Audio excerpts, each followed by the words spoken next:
खाली आज हे परदेश प्रवासाची प्रवेशी 25 नावाचं पुस्तक प्रकाशित होत आहे आणि या निमित्तानं इथं उपस्थित असलेले मराठी पत्रकार संघाचे अध्यक्ष माननीय संदीप पाटील साहेब अध्यक्ष आहेत, भारतीताई पवार, आमचे लाड साहेब, जे म्हात्रे ज्येष्ठ नेते, कामगार नेते भूषण पाटील, आमचे ज्येष्ठ नेते अरुण शेठ भगत, वाय.टी. देशमुख, समोर अतिशय भरपूर मोठ्या प्रमाणामध्ये पनवेल, उरण, रायगड जिल्हा आणि सर्व असलेले मान्यवर बंधूंनो, भगिनींनो, खरं तर आपला हा कार्यक्रम भरपूर लांबत चालला आहे, पण मजा आली ना सगळ्यांना, म्हणजे प्रोग्राममध्ये मजा आली सगळ्यांना, तर त्याच्यामुळे त्याचं काय असं काही विशेष वाटत नाही की लांबला वगैरे. त्यातले त्यात जयंत पाटलांनी भरपूर भाषण केलं. त्यांचं भाषण म्हणजे आपल्याला सगळं जग फिरवून आणलं. त्यांनी महेंद्रकर त्यांच्या डोक्यामध्ये कल्पना आली. मला ते एकदा बोलले की शेठ, आपण प्रवासाला सुरुवात केला तर 25 वर्ष होत आहेत, तर ह्याच्यावरती आम्ही एक पुस्तक प्रकाशित करतोय. महेंद्र पुस्तक लिहिणार म्हणजे मला नवल वाटलं जरासं थोडंसं, पण त्यांचा अनुभव प्रवासामधला इतका आहे की जबरदस्त असा प्रवास आहे. जे जग फिरायला निघतात ना, त्यांच्यापेक्षा डबलचा प्रवास महेंद्र घरताचा एकटाचा असला पाहिजे, अशा पद्धतीनं त्याने प्रवास केलेला आहे. त्याला आपण ज्याला म्हणतो, एखाद्या माणसाला त्या पायाला भिंगरी लावलेली असते, ते सारखा फिरत असतो. महेंद्रगत शेलगरला कधी असतात आणि फॉरेनला कधी असतात हे समजायलाच मार्ग नसतो. आता त्याला त्यातले त्यात चांगलं एक आहे, जागतिक स्तरावरती कामगार क्षेत्रात ते काम करतायत, त्याचं प्रतिनिधित्व करायची संधी मिळते आणि त्या ह्याच्यामध्ये ते प्रवास करतात. ते ट्रेननं नाही, एसटीनं नाही, विमानानं, त्याची प्रथम क्लासनं बऱ्याचशा ठिकाणी त्यांचा प्रवास जो असतो ना, तो एक्झिक्युटिव्ह क्लासपेक्षाही भारी जे प्रथम वर्गाच्या ह्याच्यामध्ये जातात. मला ते सांगायला लागले. आता मी त्यांना पहिल्यांदा तो म्हणतोय त्यावरून मी त्यांना प्रवासाला जगात नेलं, फॉरेन दाखवलं वगैरे, पण तो मला तर सांगतो, शेठ तुम्ही जर ते फर्स्ट क्लासनं जा, एक्झिक्युटिव्ह क्लासनं नको, ते सेपरेट कॅबिन असते, मग ते हे आहे ते आहे. साधारणतः मी पण जाऊन पाहिलं, म्हटलं तो सांगतो आपण जाऊया. मी गेलो 2-4 वेळेला. एकंदरीत असं आहे, इच्छा असेल तर मार्ग दिसतो.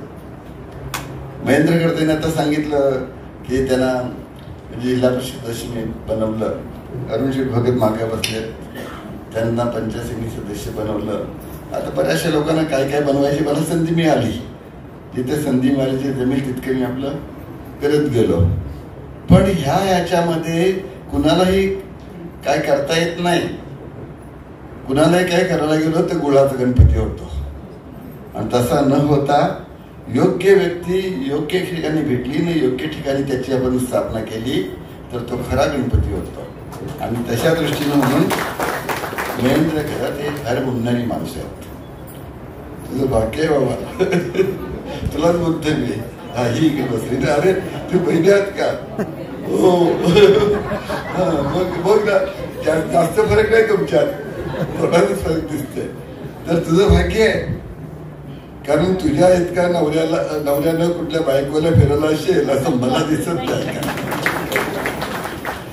किती वर्ष बरोबर पहिल्या रामबाई, म्हणजे तुम्ही खरे भाग्यवान सासरे पण आहात की तुम्ही तुमच्या दृष्टीनं जो जावाई शोधला त्यावेळेला यंग होता, आजही तो यंग आहे. या पद्धतीने पाहायला गेला तर त्यावेळेला यंग होता. आमच्यात आणि त्याच्यात तोच फरक येत असता की आम्ही आता 75 गाठली न तो 55-60 मध्ये आहे. म्हणजे ह्या पद्धतीने पाहायला गेलं त्याला 25 वर्ष जवळजवळ आमच्यापेक्षा जास्त मिळालेली आहेत अनुभव घ्यायला. आमच्याकडं पैसा आला त्याच्यापेक्षा अगोदर मान्य आहे मला, त्याचा अनुभव घेतला. सांगतात त्याप्रमाणे एक 15-20 लोकांना मी बरीच वर्ष सतत 1997ला मी प्रवासाला सुरुवात केला. फक्त त्यावेळेला कल्पना मला फॉरेनला जाण्याची वगैरे जैन पाटलांनी दिली, ही गोष्ट खरी आहे. पण ते 6 कोटीचं जैन पीठचं काम वगैरे मी घेतले नाही हो.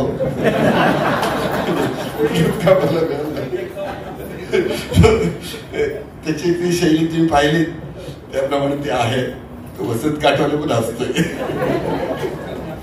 नाही, वसंत मात्र आपला इथला आहे, काठवली बाजार आहे. मी दोघांना ओळखतो असं आहे ते.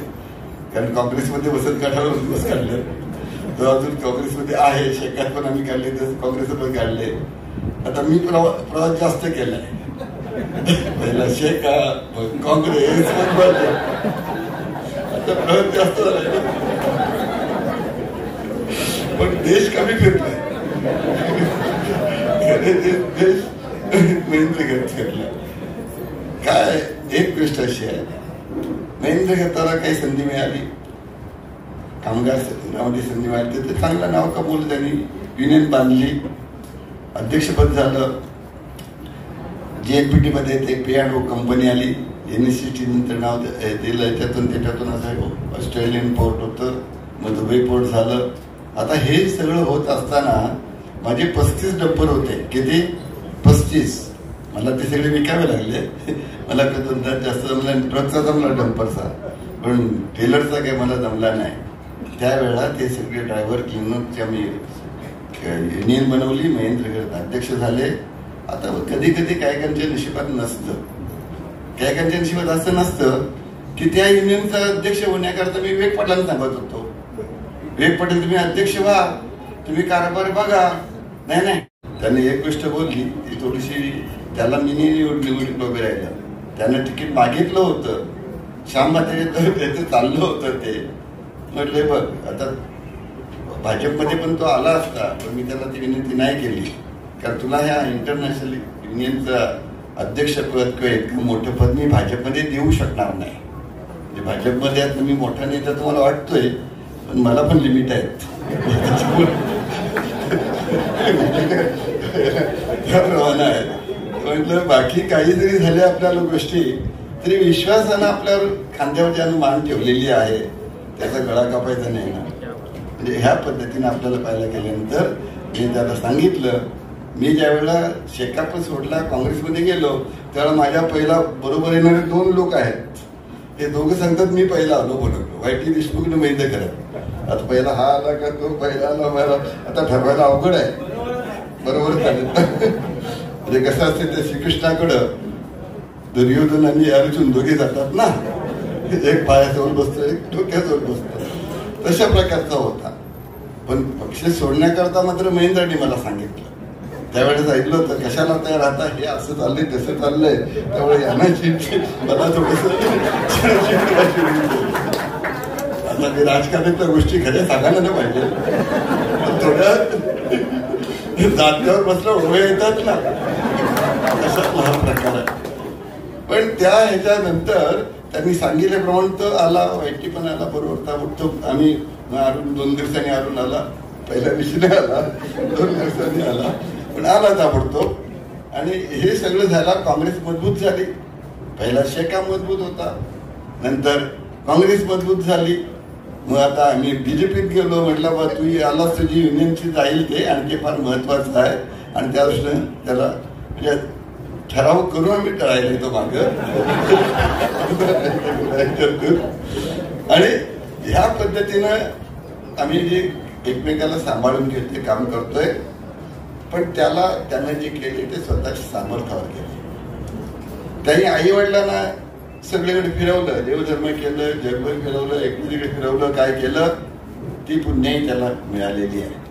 आज त्याच्याकडं चांगलं लक्ष्मी पावलानं चालत आली.